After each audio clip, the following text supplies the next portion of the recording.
So sa day po nakakabisto sa mo, kami po pa lang ang Engineering at organizing. may ang kinuami pong course, ano po, Bachelor of Engineering Vulcanizing. Yan po, major and principal. Ako po ang major ko lang po kaya major in ROTC. Hindi mo na nag-review ko. Pagalo para Araw po ka nang nire-review ko. Ha? Pagalo ka magpara-review. Ready? Pag demo po ni na to, dapat po, mabanggit po ni sa sarong words lang. Iyo po. Araw po kami kayo magre-review. Araw po kayo ng mga engineering and vulcanizing. Pagal-pagal mag-review. Ayaw, kaya ikaw para arap na ko. Shoutout po pa lang dyan sa may mga sa may mga course ng engineering and vulcanizing. Iyo po, murag yan. Murag na course yan.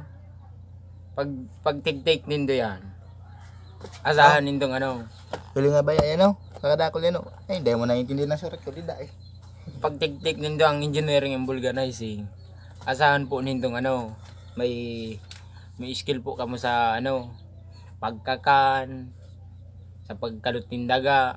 Pero pag vulcanize ng gulong, ay nga na ang course mo. Iyo po, namin. Tuka lang.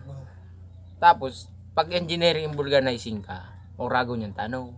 Pero may ka lang turog. Iyo, orago sabi. Luko nga. Hindi ka na sa Sibiswa. Papadangatong ka, di ka babayaan.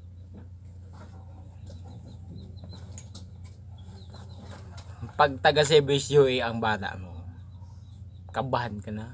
Iyo. Kung ang bata mo lalaki, taga CBSUA.